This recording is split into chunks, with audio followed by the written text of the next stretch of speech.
Hi guys, welcome to my channel. तो आज का हमारा टॉपिक है MKS सिस्टम। यूनिट्स में ही है MKS सिस्टम। और मैं कहना चाहूँगी जो बच्चे हमारा लास्ट वीडियो नहीं देखे हैं तो पहले आप लास्ट वीडियो देखें, इसके बाद ही आप इस वीडियो को देखें, है ना। क्योंकि सीक्वेंस में चीज़ें ज़्यादा समझ में आएंगी। आप सडनली किसी को अचानक कोई सिस्टम पर जंप करेंगे तो चीज़ें समझ नहीं आएंगी, है ना। तो सीक्वेंस वाइज हम हमारे सीक्वेंस वाइज सारे लेक्चर्स देखिए, आपको डेफिनेटली बहुत ही प्रॉफिट मिलेगा एग्ज़ाम्स में। ठीक है, चलिए बिना किसी देरी के स्टार्ट करते हैं। तो MKS सिस्टम देखते हैं। और MKS system it is also French system. ये भी एक फ्रेंच सिस्टम है जो किस पे बेस्ड है, मीटर, किलोग्राम एंड सेकेंड पर बेस्ड है। ठीक है, M for metre, K for kilogram, S for second as the fundamental units of length. जैसा कि आपको पता है कि जैसे लेंथ की फंडामेंटल यूनिट्स हमारी मीटर हो गई, और मास की हमारी फंडामेंटल यूनिट्स हमारी किलोग्राम हो गई, और जो टाइम है उसकी फंडामेंटल यूनिट्स हमारी सेकेंड्स हो गई। तो उसी के रेस्पेक्ट में ये लिखा हुआ है, हमने आपको लिख के दे दिया है। It is also French system based on the metre, kilogram and second as the fundamental units of the length, mass and time respectively. ठीक है, नेक्स्ट है हमारा SI international system of the units. देख लेते हैं। SI is the abbreviation. देखो, abbreviation का मतलब होता है किसी भी चीज़ को शॉर्ट फॉर्म में लिख देना, और वो चीज़ ऐसी हो कि समझने में, लिखने में बहुत ही ईजी हो। क्लियर?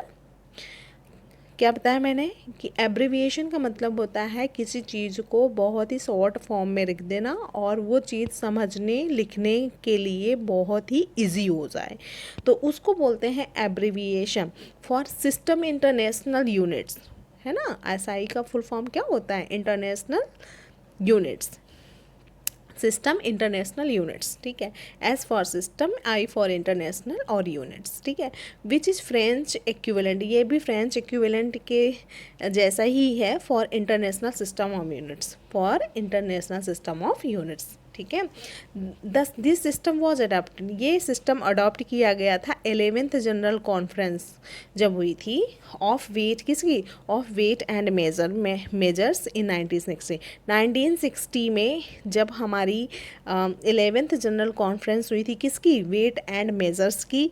कब? 1960 में। तब ये सिस्टम अडॉप्ट किया गया था, और डेवलप्ड किए गए थे सिंबल्स, यूनिट्स और एब्रीविएशन, ये हमारे डेवलप किए गए थे 1971 में।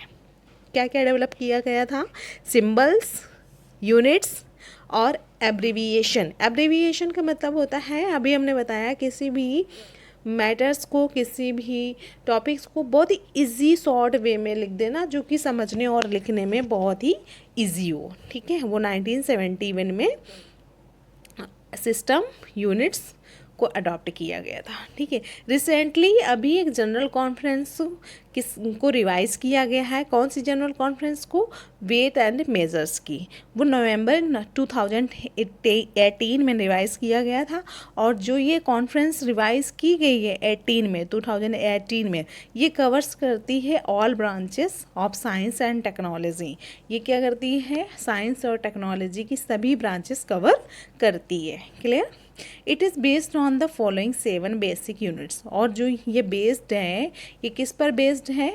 7 बेसिक यूनिट्स पर। 7 बेसिक, पता है बेसिक का दूसरा नाम फंडामेंटल भी है। चाहे आप फंडामेंटल यूनिट्स कह दो या फिर आप बेसिक यूनिट्स कह दो, दोनों सेम है। आप घबराइएगा नहीं नाम से, सुन समझ के। ठीक है, दोनों का नाम सेम है, चाहे आप बेसिक बोल दो या फंडामेंटल बोल दो। 7 basic units and 2 supplementary units. अभी मैं बताऊंगी कि इसमें बेसिक यूनिट्स सबसे पहले मैं लेती हूँ 7 बेसिक यूनिट्स। 7 बेसिक की जगह आप फंडामेंटल भी राइट कर सकते हैं, और बुक में आपको कहीं कहीं फंडामेंटल या क्वेश्चन मिल जाए तो आप परेशान मत होइएगा। बेसिक का मतलब होता है फंडामेंटल। ठीक है, तो हमने ये 7 हमने क्या ले ली हैं? बेसिक यूनिट्स ले ली हैं, और इनकी ये बेसिक यूनिट्स हैं, ये हमारी क्वांटिटी है, ये बेसिक यूनिट्स हैं, और ये हमारी क्या है? सिंबल्स हैं। जैसे कि लेंथ का बेसिक यूनिट मीटर होता है और इसको स्मॉल एम से डिनोट करते हैं। मास का kilogram, kg, time second, s, temperature kelvin, K, electric current ampere, A, luminous intensity candela, CD, quantity of matter mole, MOL। ठीक है, तो ये हमने क्या ले ली हुई हैं, आपको इतनी चीज़ें समझ आई होंगी आई होप, है ना। बहुत ही इजी है, इसमें घबराने की कोई बात नहीं है। आप इसको ध्यान से ही समझते रहना, क्योंकि ये जो लेक्चर है ना बहुत ही इजी है और बहुत ही इम्पोर्टेंट है। तो इसको ना आप बिल्कुल समझने में लापरवाही मत करिएगा। अब हमारा ये टॉपिक है सप्लीमेंट्री SI यूनिट। ठीक है, सप्लीमेंट्री SI यूनिट दो होती हैं। पहली होती है प्लेन एंगल, दूसरी होती है सॉलिड एंगल। प्लेन एंगल का जो बेसिक यूनिट होता है रेडियन होता है और सॉलिड एंगल का बेसिक यूनिट जो होता है वो स्टेरेडियन होता है। रेडियन को हम सिंबल RAD से रिप्रेजेंट करते हैं और स्टेरेडियन के सिंबल को हम small r small s small r से रिप्रेजेंट करते हैं। ठीक है, इनके अलावा 7 बेस यूनिट के अलावा there are 2 more units that are defined for. जैसे कि प्लेन एंगल्स को हम किस तरह से डिफाइन करेंगे, ऐसे प्लेन एंगल्स को हम d थीटा से डिनोट करते हैं। d थीटा होता है as the ratio of length of arc to the radius arc. जैसे कि हमने ले लिया है, मैं आपको यहाँ बता दूँ कि जो ये हमारा फॉर्मूला है, ये हमारा थीटा बता रहा है arc, ratio of arc upon radius. Ratio of arc and radius का जो रेशियो होता है वही हमारा होता है क्या, प्लेन एंगल, जिसको हम d थीटा से डिनोट करते हैं। यहाँ पर थीटा हमारा किस में होगा, रेडियंस में होगा। ठीक है, अभी हम सॉलिड एंगल को डिनोट करते हैं। मैं आपको इस फिगर में और अच्छे से बता दूँ कि ये हमारा कोई प्लेन है। ठीक है, ये हमारा कोई प्लेन है। ठीक है, अब इस प्लेन हमारा ये किस में होता है, 2D में होगा। प्लेन एंगल 2D में होगा। ठीक है, और प्लेन एंगल में यहाँ पर इस जो एंगल है या ये हमारी आर्क हो गई, और जो ये आर्क है यही हमारी DS सरफेस हो गई। ठीक है, और जो DS सरफेस है, ध्यान से समझना, ये DS सरफेस है, यही तो आर्क है, और यहाँ से यहाँ तक इसकी रेडियस है, ये R है ना, है कि नहीं है, इतना तो क्लियर हो गया होगा। और ये इसका ओरिजिन है, तो हम इस d थीटा को कैसे डिनोट करेंगे, आर्क अपॉन रेडियस, तो मतलब d theta upon DS upon R। तो वही तो हमने लिखा है कि आर्क अपॉन रेडियस, है ना, आर्क अपॉन रेडियस। ये चीज़ें आपको समझना चाहिए, आर्क अपॉन रेडियस। इसी फॉर्म में हमने लिखा है d theta equals to DS upon R radian. है, आपको रेडियंस जरूर लगाना है। क्यों, क्योंकि रेडियंस से पता चलता है ना कि प्लेन एंगल्स को आप डिफाइन कर रहे हो, हमें यूनिट से ही पता चलता है। तो d theta as the ratio of length of arc to the radius R। ठीक है, अब सॉलिड एंगल को कैसे डिफाइन करेंगे, सॉलिड एंगल को हम d ओम से डिनोट करते हैं। ठीक है, d ओम एज द, इस सिंबल से d ohm as the ratio of intercepted area. अभी मैं बता रही हूँ कि जो हमारा ये फिगर देख लेते हैं सॉलिड एंगल के लिए, ये फिगर है, ये 3D फिगर है, 3D 4D फिगर है। ठीक है, हमने क्या लिया, एक हमने सॉलिड एंगल ले लिया, ये हमने कोई सॉलिड एंगल ले लिया। ठीक है, ले लिया ना ये सॉलिड एंगल d ओम। ठीक है, d ओम क्या होता है, रेशियो ऑफ इंटरसेप्टेड एरिया। ये हमारा जो एरिया है इंटरसेप्टेड एरिया, इस एरिया को कहते हैं इंटरसेप्टेड एरिया। इस एरिया का रेशियो और स्क्वायर ऑफ द रेडियस, ये हमारा होता है d ओम। क्या होता है, d ओम। तो वही हमने और इसको स्टेरेडियन लिख देंगे। स्टेरेडियन जो होता है वो हमारा यूनिट होता है सॉलिड एंगल का। आई होप आपको समझ आ रहा होगा, है ना। और ये फिगर आप जरूर बना के आइएगा, जब एग्जाम में आए define the plane and solid angle and find the units, then आपको राइट करके आना है बहुत अच्छे से, और फिगर भी ड्रॉ करके आना है। इसलिए हम आपको पहले ही ये चीज़ बताते जा रहे हैं। d ohm as the ratio of intercepted area DA, जैसे हमने ले लिया ये DA है, अभी बताया हमने कि ये DA है ना। और इसके बाद में ऑफ द स्फेरिकल सरफेस, ये हमारा कैसा है, स्फेरिकल सरफेस है ना, ये हमारा कैसा है, स्फेरिकल सरफेस है। Describe about the O O क्या है, origin, as the centre, as the centre है, ठीक है। ये हमारा ओ है ना, ये हमारा ओरिजन है, ओ है, ठीक है। यही चीज़ हम बताना चाह रहे थे आपको। To the square of its radius, अब हमारा square of the radius as shown in figure A and B, तो हमने कर दिया स्क्वायर ऑफ द रेडियस, तो कैसे हो गया, d omega equals to d A upon r square steradian, ठीक है। और फार्मूला कैसे बना ओम का, A omega equals to A upon r square, जहाँ पर ओम इन स्टेरेडियन, ओम स्टेरेडियन में होगा और थीटा रेडियंस में होगा। क्लियर, ये चीज़ें आपको क्लियर हो रही होंगी, है ना। The unit for plane angle is radians with the symbol R A D, and the unit of solid angle is steradian with the symbol S R, ठीक है।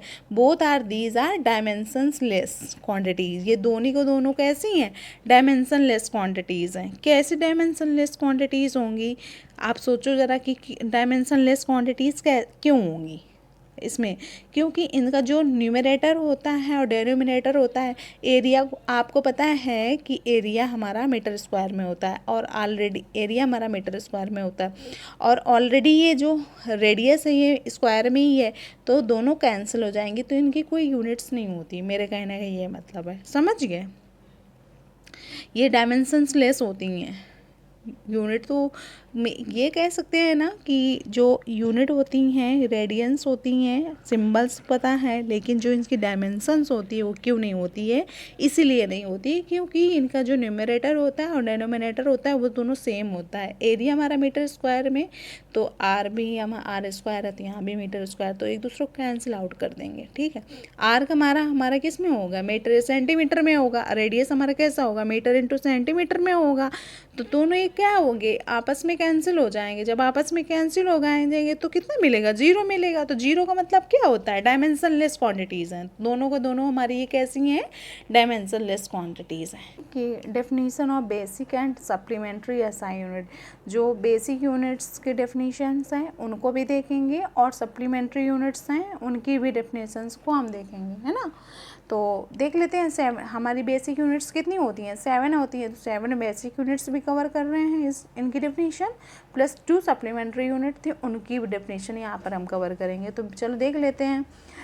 मीटर को हम किस तरह से देखते हैं, metre is the SI unit of length, 1 metre is defined as the length of the path travelled by light in vacuum, मतलब वैक्यूम में लाइट को ट्रैवल करने के लिए ड्यूरिंग अ टाइम इंटरवल, इतने सेकंड में, कितने सेकंड में, 1/299,79245, इतने सेकंड में लाइट का ट्रैवल कर जाना 1 मीटर के बराबर होता है, तो उसको क्या बोलते हैं, मीटर। क्या बोलते हैं, मीटर। और किस मीडियम में, वैक्यूम में। किलोग्राम का देख लेते हैं।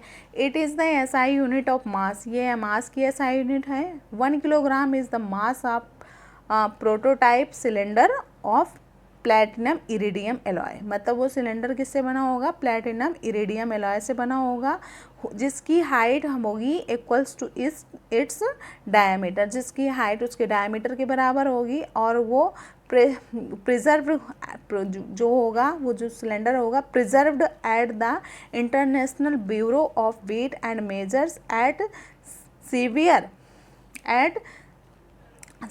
नियर पेरिस, ये हमारा सेवियर्स नियर पेरिस, ये हमारा पेरिस में है, ठीक है।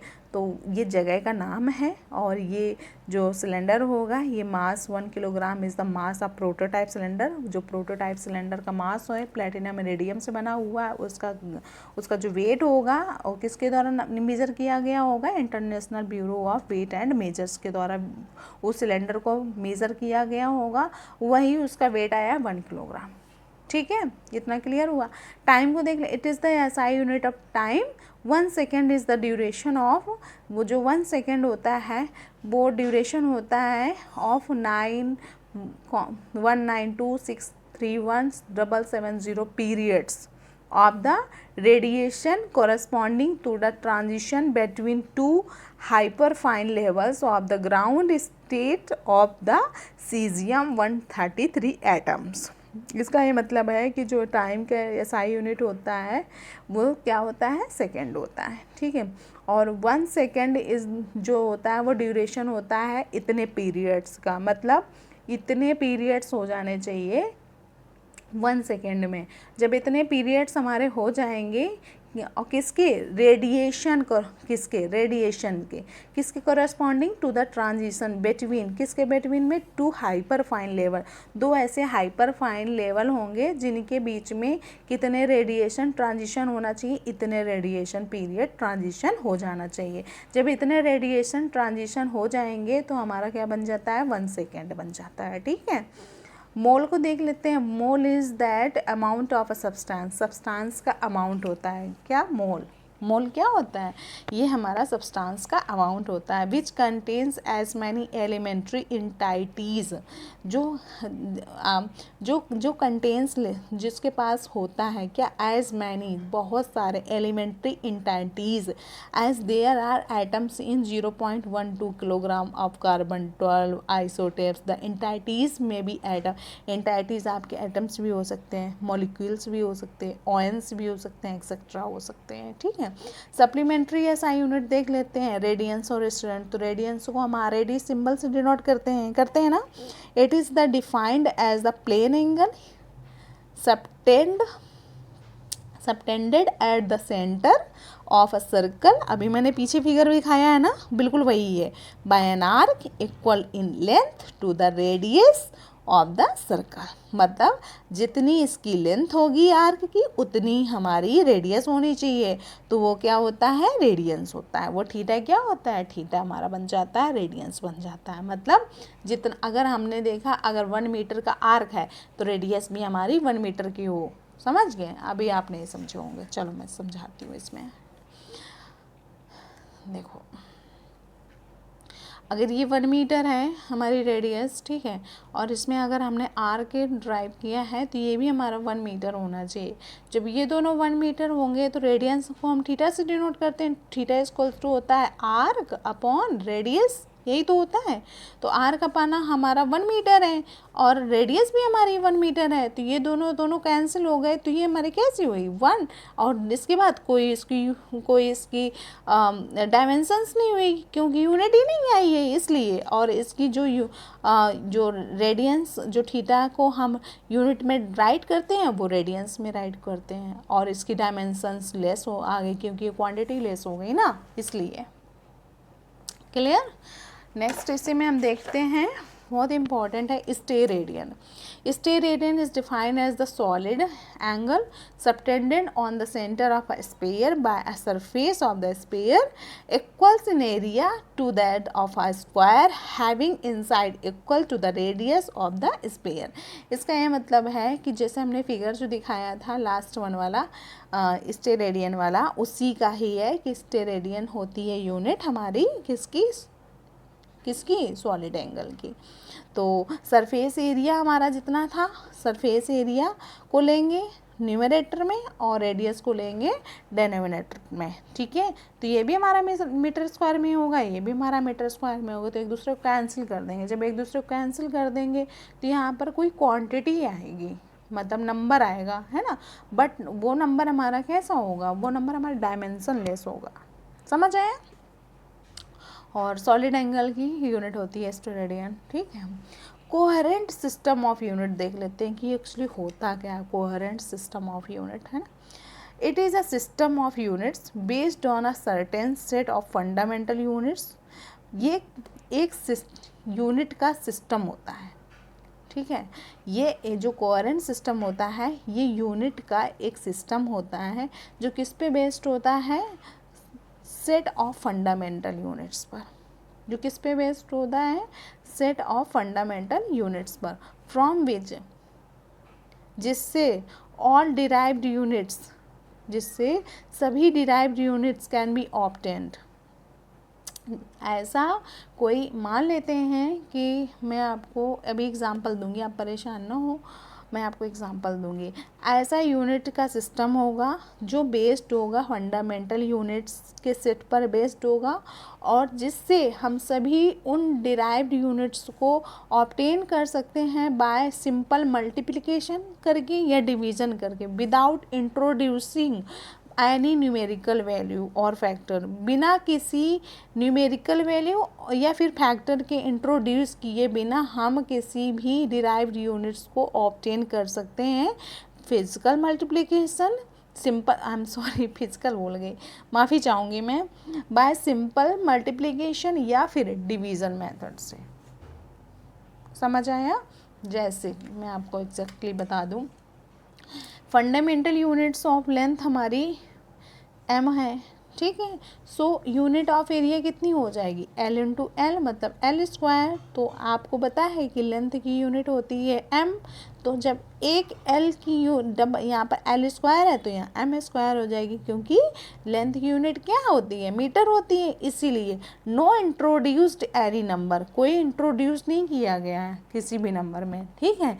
और यूनिट ऑफ एरिया क्या हो जाएगा, 1.03 मीटर स्क्वायर। ऐसा नहीं होगा, मतलब मेरे कहने का कि ये जो नंबर आया है ना, ये नंबर इंट्रोड्यूस नहीं होना चाहिए, ये गलत है, मैंने लिख भी दिया है, ये गलत है, ये मैंने लिख भी दिया है, ये नंबर नहीं इंट्रोड्यूस होना चाहिए। इतना समझ आना चाहिए। क्लियर? इतना समझ आ रहा है? आई होप इतना समझ आ रहा होगा। ये नंबर जो आया गया ना, ये गलत है, ये नहीं आना चाहिए, केवल क्या आना चाहिए, m स्क्वायर आना चाहिए, ठीक है। फॉर एग्जांपल्स में और देख लेते हैं, बहुत ही अच्छा है ये exam. MKS system is a coherent system. MKS system कैसा होता है, एक कोहेरेंट सिस्टम है of units in mechanics. Mechanics में यूनिट्स का कोहेरेंट सिस्टम है। कौन? MKS system.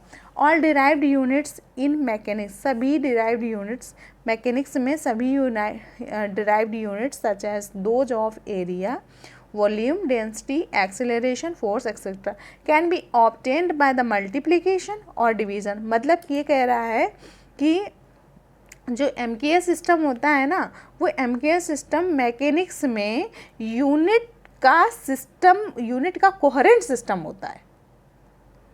जो MKS सिस्टम होता है वो मैकेनिक्स में यूनिट्स का कोहेरेंट सिस्टम होता है, जिसमें सभी डिराइव्ड यूनिट्स, जिसमें मैकेनिक्स में सभी डिराइव्ड यूनिट्स, चाहे वो एरिया हो, वॉल्यूम हो, डेंसिटी हो, एक्सेलरेशन हो, फोर्स हो, एक्सेट्रा, कोई भी हो, वो ऑब्टेन किया जा सकता है किसके द्वारा, बाय द मल्टीप्लिकेशन और डिवीज़न, किसके, ऑफ द फंडामेंटल यूनिट्स। चाहे हम फंडामेंटल यूनिट्स का मल्टीप्लिकेशन भी कर सकते हैं, डिवीज़न भी कर सकते हैं, तो ये सारी हम यूनिट्स फाइंड कर सकते हैं, ऑब्टेन कर सकते हैं मास, लेंथ और टाइम से। क्यों?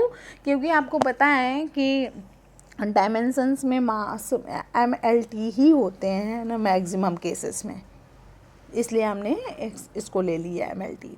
SI is a coherent system. SI हमारा कैसा है, कोहेरेंट सिस्टम है ऑफ यूनिट्स। SI हमारा यूनिट्स का कोहेरेंट सिस्टम है for all branches of physics. Physics की सभी ब्रांचेस के लिए जो यूनिट्स का SI यूनिट है वो एक कोहेरेंट सिस्टम है, ठीक है। SI is a coherent system of units for all branches of physics. Clear? समझ आया? आई होप समझ में आया होगा। और हाँ, मैं सेशन के बीच में कहना भूल जाती हूँ, प्लीज़ सेशन को लाइक, कमेंट, सब्सक्राइब करना, शेयर करना तो बिल्कुल भी ना भूला करिए, ठीक है। ये आप तो रिस्पॉन्सिबल हैं और आप मैम के लिए इतनी सपोर्ट तो करेंगे, इसलिए मैम बीच में मेरे को याद नहीं रहता, मैंने सब आप पर छोड़ दिया है, ठीक है। So thank you so much for watching my session. Thank you.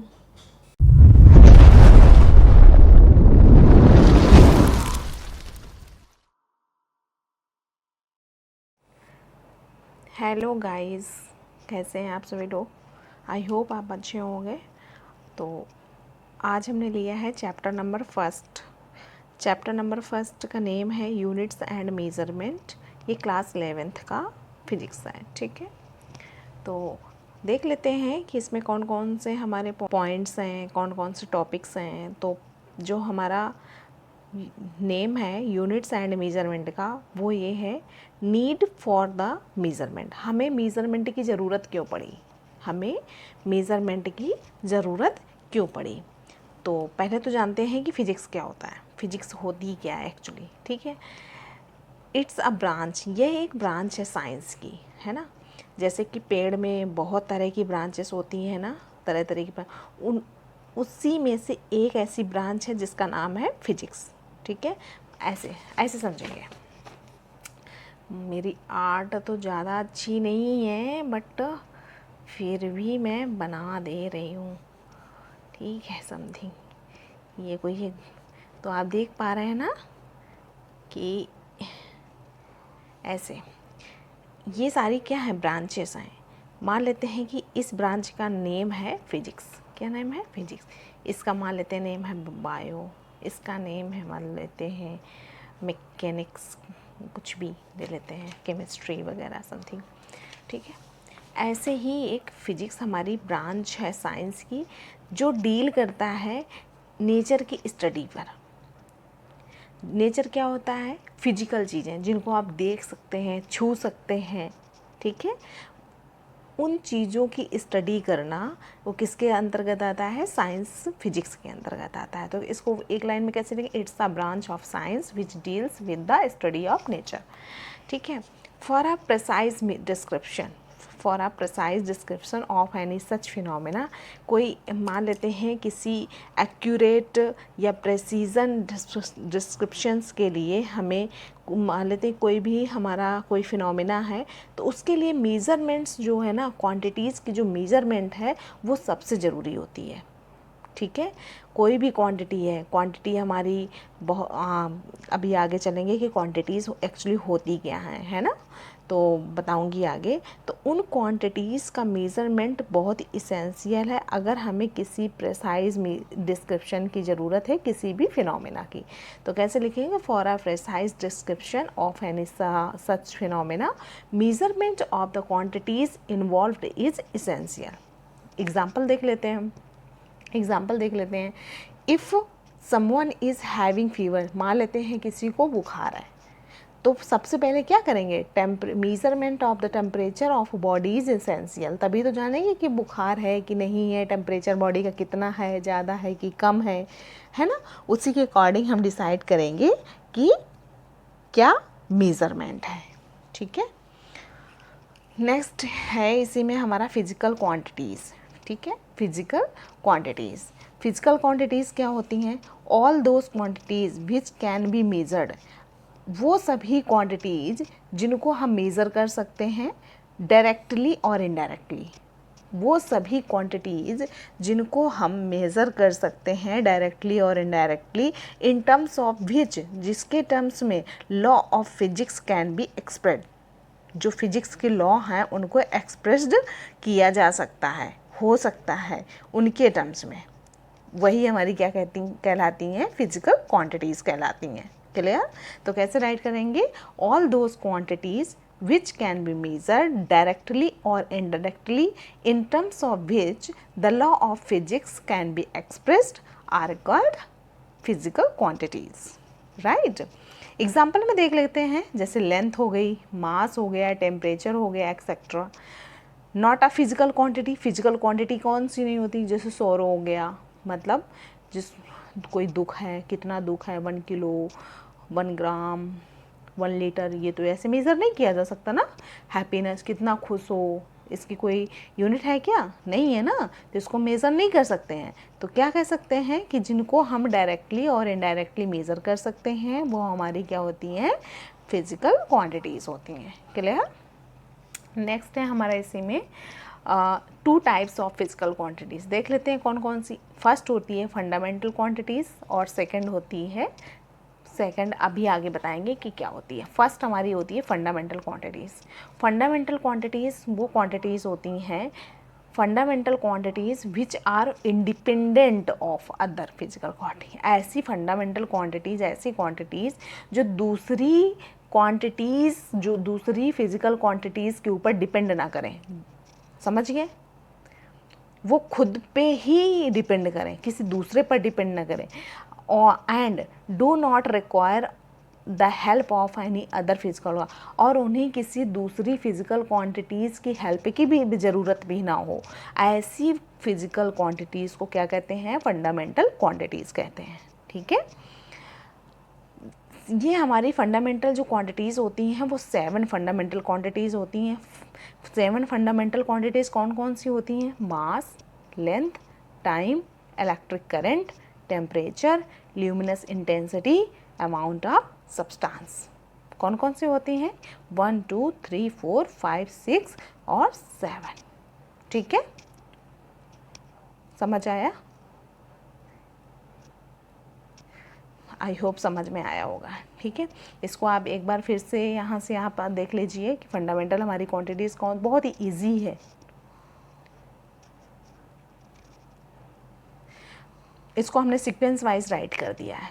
Mass, length, time, electric current, temperature, luminous intensity, amount of substance, इसको हमने राइट भी कर दिया है। ठीक है, आई होप दिक्कत नहीं होगी आप लोगों को, इतना समझ आया होगा। सेकंड नंबर का जो हमारा क्वांटिटी है वो है डिराइव्ड क्वांटिटी। ठीक है, डिराइव्ड क्वांटिटी वो क्वांटिटी होती हैं जिनकी डेफिनेशंस बेस्ड होती है किसी दूसरी फिजिकल क्वांटिटीज़ पर। ऐसी क्वांटिटी जिनकी डेफिनेशन किसी दूसरी फिजिकल क्वांटिटीज़ के ऊपर बेस्ड होती है उन्हें क्या कहते हैं? Derived quantity. जैसे the physical quantities whose definition are based on other physical quantities are called derived quantities. All physical quantities other than the 7 base quantities, ऐसी फिजिकल क्वांटिटीज जो 7 बेस क्वांटिटीज, जो फंडामेंटल 7 बेस क्वांटिटीज़ नहीं थी, उनके अलावा जो हमारी फिजिकल क्वांटिटीज़ होंगी वो हमारी कैसी होंगी? डिराइव्ड क्वांटिटीज़ होंगी। क्लियर? एग्जाम्पल में देख लेते हैं। Velocity, acceleration, force, momentum, etcetera, ये सारी हमारी कैसी हैं? Derived quantities. कैसे हैं डिराइव्ड क्वांटिटीज़? क्योंकि आपको पता ही है कि जो वेलोसिटी होती है वो क्या होती है?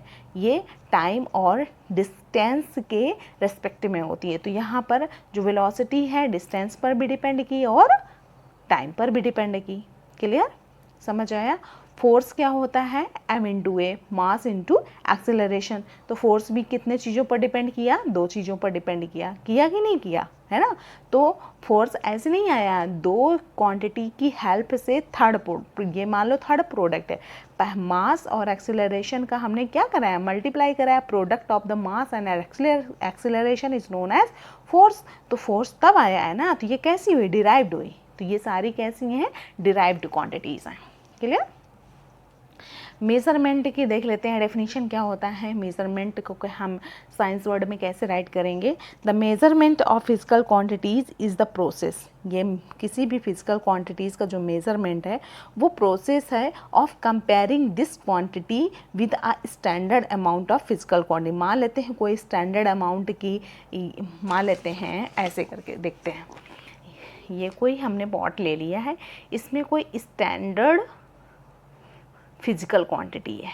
ठीक है, और इसमें हमने क्या लिया है कि कंपेयर कर रहे हैं। ये हमारा सैंपल है, ये हमारा सैंपल है, और इन दोनों का हम क्या कर रहे हैं? कंपैरिजन कर रहे हैं।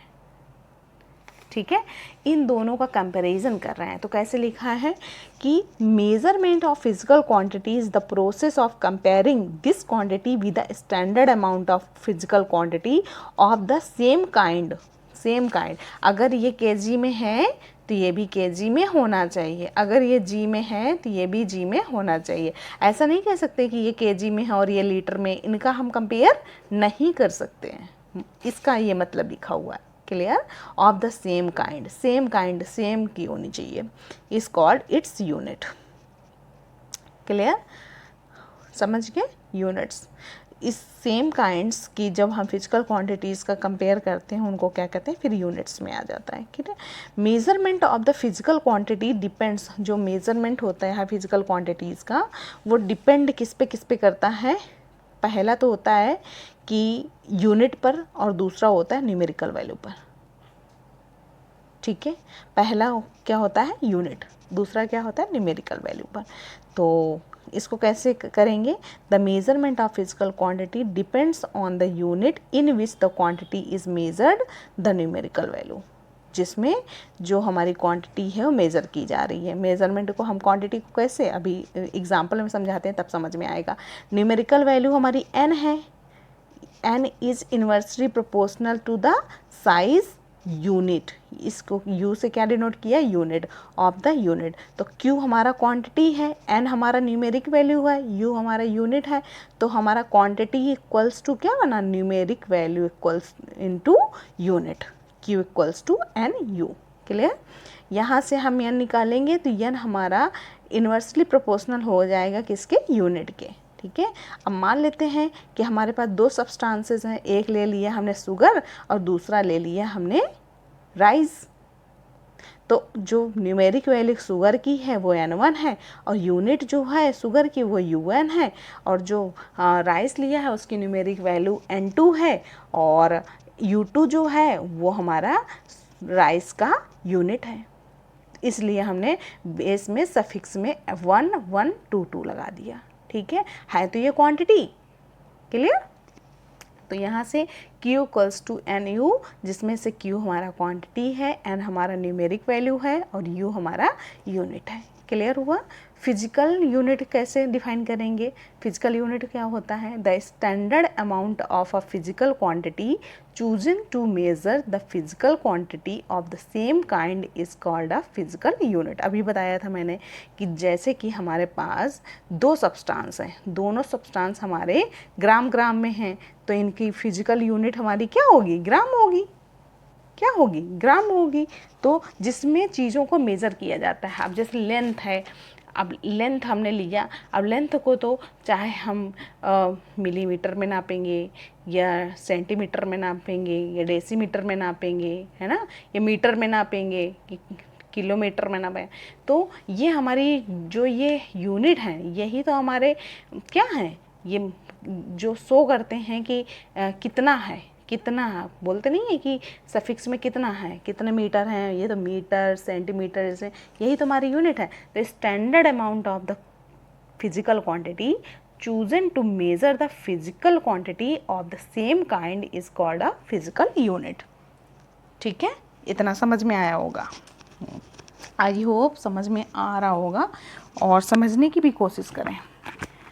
कैसे राइट करेंगे फिर से, the standard amount of physical quantity chosen to measure the physical quantity of the same kind is called a physical। Q equals to NU, U हमारा क्या है, फिजिकल यूनिट है। क्लियर, इतना समझ आया होगा। नेक्स्ट है, बहुत ही इंपॉर्टेंट हमारे ये टॉपिक्स हैं ना, desirable characteristic of a physical quantity. Desirable characteristic of a physical, कौन कौन सी ऐसी करेक्टरिस्टिक होनी चाहिए फिजिकल यूनिट के लिए, तो देख लेते हैं इनकी करेक्टरिस्टिक कैसी होनी चाहिए। It should be well defined, ये बहुत अच्छी तरह से डिफाइन होनी चाहिए। It should be of a conventional size, मतलब कन्वेंशनल का मतलब होता है ना ही बहुत छोटा और ना ही बहुत बड़ा। In comparison with the measurable physical quantity, किसके कंपैरिजन में, जो मेजरेबल फिजिकल क्वांटिटी है उसके कंपैरिजन में ना ही बहुत बड़ा होना चाहिए और ना ही बहुत छोटा होना चाहिए। It should not change with time, ये समय के साथ चेंज भी नहीं होना चाहिए, है ना, समय के साथ चेंज भी नहीं होना चाहिए। It should be easily reproducible, ये हम जो होता है रिप्रोड्यूसिबल का मतलब मैं आपको बता दूं कि ईजिली ये क्या होना चाहिए, रिप्रोड्यूसिबल का मतलब आप समझ पा रहे हैं ना।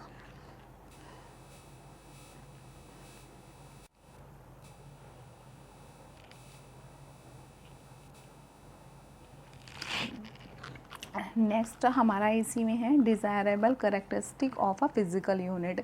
डिज़ायरेबल करेक्टरिस्टिक में फिजिकल यूनिट्स में फर्स्ट नंबर है कि it should be well defined, और सेकंड है it should be of conventional size. Conventional size का मतलब होता है neither too small nor too large in comparison with the measurable quantities, ठीक है। नेक्स्ट पॉइंट है it should not change with time, ये समय के साथ चेंज नहीं होना चाहिए। सेकंड है ये ना बहुत ही छोटा होना चाहिए ना बहुत बड़ा होना चाहिए। फर्स्ट है कि ये बहुत अच्छी तरह से डिफाइंड होना चाहिए। नेक्स्ट है हमारा कि ये टाइम के साथ चेंज नहीं होना चाहिए। नेक्स्ट फोर्थ नंबर है ईजिली रिप्रोड्यूसिबल। रिप्रोड्यूसिबल का मतलब होता है अगर एक यूनिट को हम किसी भी इंस्ट्रूमेंट या कोई भी ग्रुप, अगर आज हम मेज़र कर रहे हैं किसी भी इंस्ट्रूमेंट से और मान लेते हैं कि ये कोई पेन है, अगर इस पेन को हमने अपने इंस्ट्रूमेंट से मेज़र किया तो इसका वेट जो आया वो 20 ग्राम आया। तो कोई भी बंदा है, कोई भी पर्सन है, अगर इस पेन को मेज़र करता है किसी भी इंस्ट्रूमेंट से, या कोई भी ग्रुप ऐसा है जो इस पेन को मेज़र करता है, उसका वेट आना चाहिए 20 ग्राम ही आना चाहिए। इसका मतलब ये ईजिली रिप्रोड्यूसिबल है, ठीक है। It should B imperishable. Imperishable का मतलब होता है कि ये डिस्ट्रॉय नहीं होना चाहिए, चेंज नहीं होना चाहिए, ठीक है। जैसे कि एनर्जी है, ना ही वो क्रिएट की जा सकती है ना ही ये डिस्ट्रॉय की जा सकती है, ठीक है। इनडिस्ट्रक्टिबल लिखा भी है, ठीक है। नेक्स्ट पॉइंट है, मैंने इसमें पॉइंट सॉरी नहीं मेंशन किया है। ये 5th नंबर है, ये 6th नंबर है, ये 7th नंबर है और ये 8th नंबर है, ठीक है। तो नेक्स्ट पॉइंट है it should not be affected by the change in physical condition. मान लेते हैं फिजिकल कंडीशन में अभी बारिश हो रही है, ठीक है, और या फिर कहीं पर बहुत ज़्यादा गर्म है या फिर बहुत ज़्यादा ठंड है, तो जो फिजिकल कंडीशंस में चेंजमेंट है उनके द्वारा ये अफेक्ट भी नहीं होना चाहिए। सच है जैसे प्रेशर हो गया, टेम्परेचर हो गया, इनके द्वारा भी इन यूनिट्स पर इफ़ेक्ट्स नहीं जाने चाहिए, ठीक है, कि चेंज हो जाए। जैसे जैसे फिजिकल कंडीशंस चेंज हो वैसे वैसे यूनिट्स भी चेंज हो जाए, तो ऐसा नहीं होना चाहिए, ये अनचेंजेबल रहनी चाहिए, ठीक है। It should B internationally acceptable, और ये पूरे वर्ल्ड में एक्सेप्टेबल होनी चाहिए, ठीक है। It should be easily accessible.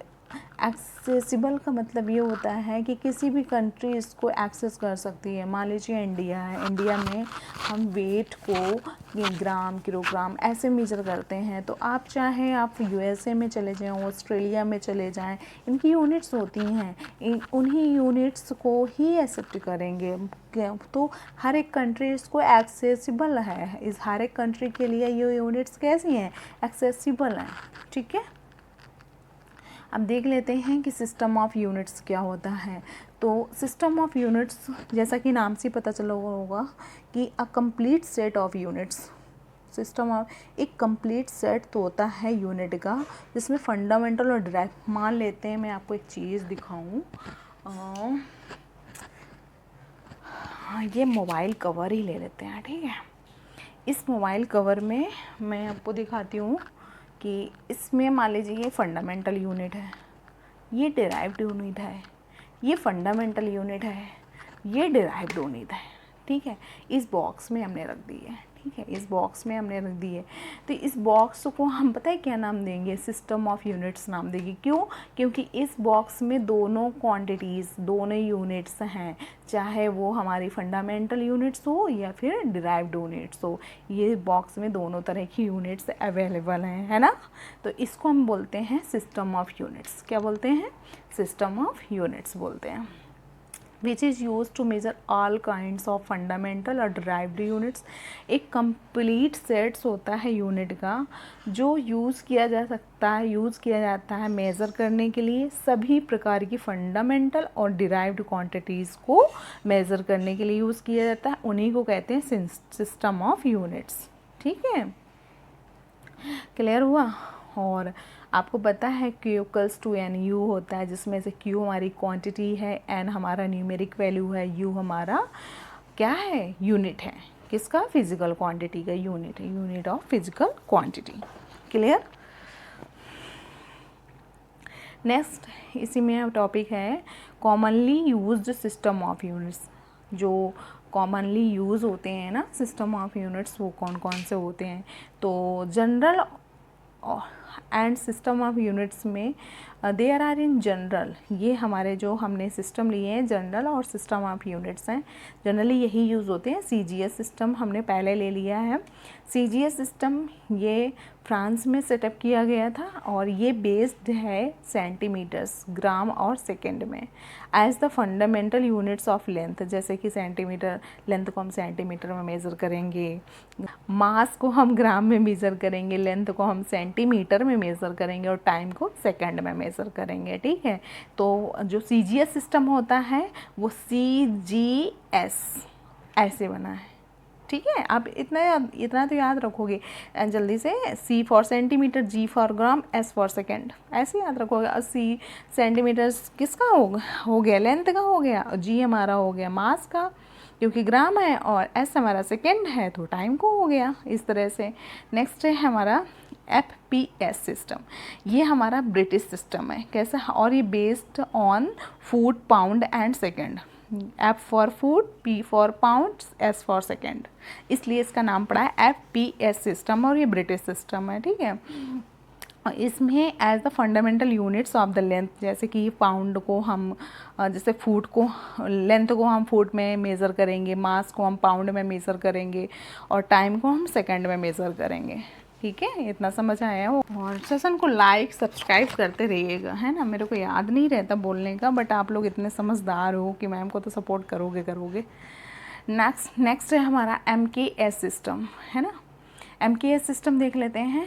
It is also a French system, ये भी एक फ्रेंच सिस्टम है जो किस पे बेस्ड है, मीटर, किलोग्राम और सेकेंड पर। MKS का नाम पता है कैसे पड़ा है, metre, M for metre, K for kilogram, S for second, as the fundamental units of the length, mass and time. अभी बता दिया हमने। MKS को शॉर्ट में इसी टाइम में लिखा गया है, M for metre, K for kilogram और S for second. Audio Jungle.